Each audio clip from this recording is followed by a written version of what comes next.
भाषण बोलने का, भाषण देने का समय मांग रहा है और हम नहीं दे रहे हैं तो धमकी दे रहा है मैं कुछ भी कर दिखा दूंगा। अरे समाज के लिए मरने मिटने का जज्बा हो तो दिन रात समाज के लिए लड़िए। ऐसी धमकियां हमें देते हो, काम समाज के लिए कुछ नहीं और बोलने के लिए मंच सबको चाहिए। यदि यही रहा, यही हाल रहा तो एक समय जो शिक्षा के माध्यम से हम आगे बढ़ना चाहिए वो शिक्षा का आधार भी समाप्त हो जाएगा। केवल बोलने वाले रह जाएंगे, ये सुनने वाले नहीं रह जाएंगे। फिर भी आज सौभाग्य की बात है कि इतनी देर से आप सुन रहे हैं साथियों।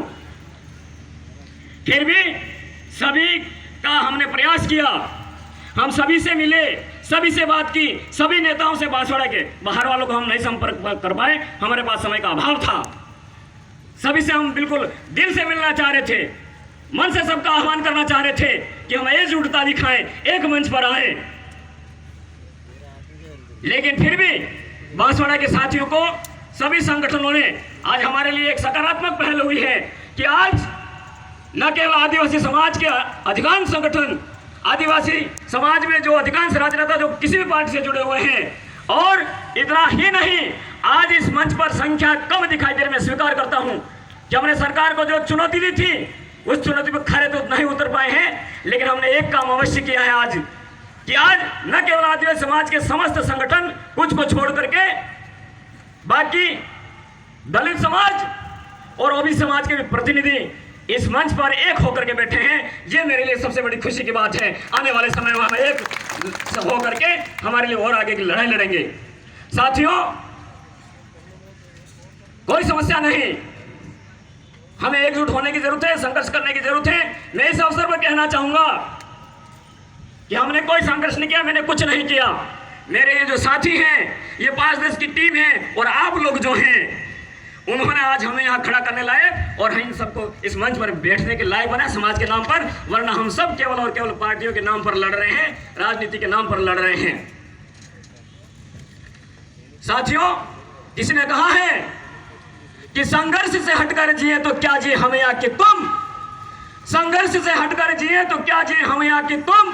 जो नत हुआ वह अमृत हुआ, जो नत हुआ वह अमृत हुआ, जो वृंद से झरकर कुसुम, जो ढाल पाते ही ढले, जो साथ कुलों के चले, जो ढाल पाते ही ढले, वह जिंदगी क्या जिंदगी, जो सिर्फ पानी सी बही, जो सिर्फ पानी सी बही। सच हम नहीं, सच तुम नहीं, सच है केवल संघर्ष ही, सच है केवल संघर्ष ही। साथियों, इस देश का निर्माण करने वालों ने, इस समाज का निर्माण करने वालों ने केवल और केवल जीवन में संघर्ष को अपनाया है। मैं आह्वान करना चाहता हूँ आदिवासी युवाओं से, हमारे कर्मचारियों से, बुजुर्गों से, आदिवासी माताओं बहनों से कि आओ कुछ लोग ऐसे जो ईमानदारी से, जो न बिके, जो न रुके, जो न झुके और समाज के लिए केवल और केवल ईमानदारी से, शांतिपूर्ण ढंग से, संवैधानिक ढंग से संघर्ष करें, केवल हंगामा नहीं करें। साथियों, समय हो रहा है, लेकिन आप सबसे एक निवेदन करना चाहूंगा। यहां मंच पर अभी आवाज भी आ रही थी कि ये तो कमल कांग्रेस कर रही है, ये हो रहा है, ये वो हो रहा है।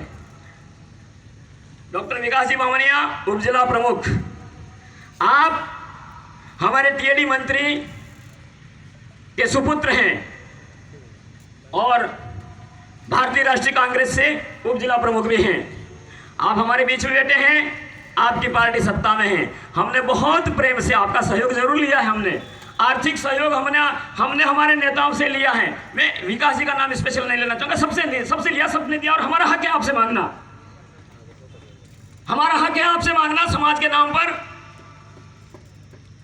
तो मैं कहना चाहूंगा कि आप आज यहां विराजमान हैं, हमने बहुत प्रेम से आपको यहां बिठाया है, सम्मान देकर के बिठाया है और आपका उद्बोधन भी हमने सुना है।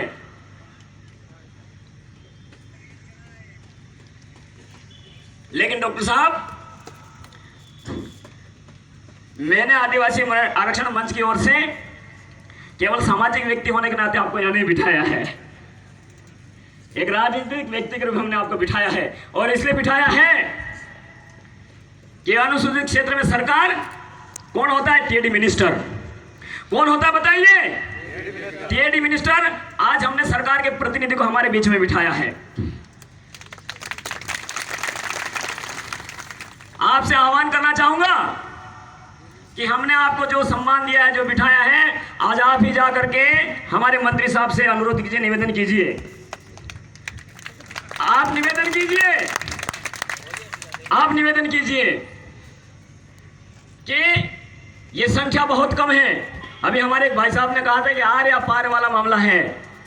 मैं कोई राजनीति की बात नहीं करना चाहता हूं और मैं आज आपके सामने शपथ लेता हूं कि जब तक समाज नहीं चाहेगा मैं कोई चुनाव भी नहीं लड़ूंगा। मैं कोई चुनाव नहीं लड़ूंगा, कोई दिक्कत नहीं, मैं एक बार लड़ा हूं और भारतीय लोकतंत्र का चुनाव क्या होता है वो भी मैं जान चुका हूं, सीख चुका हूं। तो कोई बात नहीं, इसका मतलब ये नहीं कि मैंने कोई हार मान ली है, कोई हार मान ली, लेकिन मेरे बार बार आवाज आती रहती है यार आप तो चुनाव मत लड़ो। जो चुनाव जन्मजात लड़ता रहा है वो व्यक्ति भी मेरे पास आकर के कहता है कि आप तो मत चुनाव लड़ो। जो नहीं लड़ता है वो तो कहे तो समझ में आएगा यार आप चुनाव मत लड़ो, लेकिन जो चुनाव लड़ता है, जो राजनीतिक पद पर होता है, वो भी मुझे आकर के कहता है कि आप चुनाव मत लड़ो। चलो, आप सबकी भावनाओं का सम्मान करता हूं, लेकिन मैं टीएडी मिनिस्टर के प्रतिनिधि के रूप में आपको देख रहा हूं,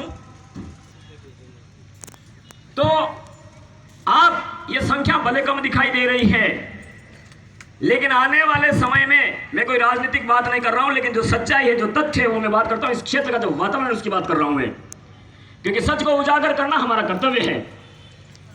समाज किस दिशा में जा रहा है वो बताना भी हमारा कर्तव्य है। हम सबका कर्तव्य है, हम मिलकर के समाज को सही दिशा में ले जाएं और एक क्षेत्र का निर्माण करें।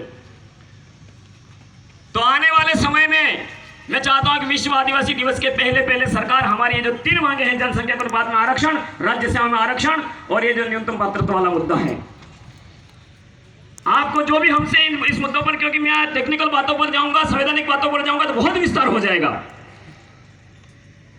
ये बातें अभी जनता को कहेंगे तो जनता समझते समझते थक जाएगी और हमें गालियां देगी, पत्थर मारेगी, हमको अब तो उठने दो भाई, रैली निकालने दो, क्योंकि इनका सब्र टूटता जा रहा है। अभी बैठने का सब्र नहीं, इन मांगों का सब्र भी, पूरी होने का सब्र भी टूटता जा रहा है। इसीलिए कई सारे प्रकरण सुनने में आ रहे हैं, इस क्षेत्र में अशांति का कहीं वातावरण बन रहा है। तो आप सबका कर्तव्य है कि इस वातावरण को दूर करना है, समाज को सही दिशा देनी है, समाज को लोकतांत्रिक दिशा में चलाना है। तो सरकार में जो भी नुमाइंदे हैं, हमारे टीएडी मिनिस्टर और हमारे इस क्षेत्र से कैबिनेट मिनिस्टर, दोनों ही बहुत बड़ी ताकत है, दोनों का ही राजस्थान में बहुत बड़ा नाम है। हमें कोई बहाना नहीं सुनना है। आप बहाना बनाएंगे, हम 2023 के चुनाव में उस बहाने पर आपको वोट नहीं देंगे, ध्यान में रखना। ये खुली घोषणा है, आप मेरा जो चाहे बिगाड़ना हो बिगाड़ ले, जो चाहे करना हो कर ले, लेकिन कमलकांत कटारा अपनी बात से पीछे नहीं हटेगा। यदि आपको 2023 में सरकार को हमारे बीच में आना है, आप लोगों को हमारे बीच में आना है, और अगर आपको वापस विधानसभा और संसद में जाना है, तो विश्व आदिवासी दिवस के पहले हमारे इन मुद्दों का समाधान निकालिए, समाधान निकालिए। और आपको चाहे जो भी संवैधानिक बातें पूछनी हो, हमारी टीम है, मैं खुद भी आपके साथ में बैठूंगा, एक एक पहलू पर डिस्कशन करूंगा। और जो साथी जनसंख्या के अनुपात में आरक्षण का विरोध कहते हैं कि हमें 100% चाहिए, हमारे वो चाहिए, ये केवल चुनावी जुमले हैं, जो हम पर चुनावी आरोप लगाते हैं, ये केवल चुनावी जुमले। साथियों, एससी को पहले से इस क्षेत्र में 5% मिला हुआ है। क्या हमारे साथी जो 100% की बात करते हैं, क्या वो 5% छीन लोगे आपके हमारे एससी के साथियों का? अभी एससी के साथी आए, हमने उनका समर्थन किया, उनकी मांगों का हमने समर्थन किया है, यहाँ उनको बुलवाया है, और मैं भी समर्थन करता हूँ उनकी मांगों का। उन्हें रीडी में 36% मिले, उनका 5% के अलावा उनकी जो जनसंख्या हो उसके अनुसार मिले, लेकिन हम 100% की बात करके उनका जो है 5% को हम नहीं छीनना चाहेंगे। वो भी हमारे देश के नागरिक हैं, वो भी हमसे ज्यादा पिछड़े हुए हैं। कैसे समाधान निकलेगा? ऐसे साथियों से भी जिसका समाधान नहीं निकलता है, उन मुद्दों पर जो बोल रहे हैं और इस क्षेत्र के वातावरण में कहीं न कहीं विष घोल रहे हैं, मैं खुला कह रहा हूं, विष घोल रहे हैं, उस विष घोलने को बंद कर दीजिए और इस तरह से सर्व समाज एक जांजम पर आइए और इन मुद्दों का हल निकालने में मदद कीजिए। ये मैं आप सभी साथियों का आह्वान करता हूं, ईमानदारी से कह रहा हूं। तो मैं कोई ज्यादा बात इस बार नहीं करना चाहूंगा। मैं फिर कह रहा हूं कि डॉक्टर विकास जी मामनिया और विपक्ष से भीमा भाई बैठे हुए हैं, कानंग जी थे चले गए, और अन्य भी मेरे ख्याल से हमने सभी को इस जाजम पर बिठाया था, बोलने का आह्वान भी किया था। पता नहीं आपकी ऐसी क्या जल्दी हुई कि आप चले गए, ये आपकी आपसी बातें, हमें इससे क्या लेना देना यार। हम आपको एक जाजम पर बिठा रहे हैं, कौन क्या बोल रहे हैं, क्या कौन क्या, सबकी जबान पर हम ताले लगा दे क्या? भाई हम सुन रहे हैं, हम सब सुने ना बैठ करके, ऐसी किसी की क्या नाराजगी है? एक समाज के लोग हैं, क्या हुआ हम अलग अलग पार्टियों में हैं तो यहां हम जब बैठे हैं, कौन क्या बोल रहा है, हम किसी को इंपॉर्टेंस नहीं दे रहे ज्यादा। हमने कांग्रेस से एक हमारे बेटे, हमने बीटीपी से कई साथियों को बुलवा दिया, मंच पर भी हमारे बीटी के प्रदेशाध्यक्ष डॉक्टर वेलाराम जी घोगरा को बिठाया है, और हमने बीजेपी के भी प्रधान, जो दोनों प्रधान जी हैं, बलीबिली जी रावत हो या कानंग जी रावत हो, उनके उद्बोधन का हमने आह्वान भी किया है। तो समाज के काम के लिए हमारे पास भी क्या एक दिन का समय नहीं है? क्या ये काम केवल कमलकांत कटारा का है? ये काम केवल ये हमारे बलवंत मचार का है? आप देखिए ये व्यक्ति, ये मैं कहना नहीं चाहूंगा, लेकिन ये हमसे भी ज्यादा कर्मठ है। तो हमारा, आप सबको जो भगवान ने ये शरीर दिया है, आपका स्वस्थ शरीर है, ये क्या विमल गुट के शराब खा करके पी करके खराब करने के लिए है? साथियों, ये समाज के लिए लड़ने के लिए है। अपना समय समाज के लिए लड़ने में लगाइए। तो अभी हम आपको किस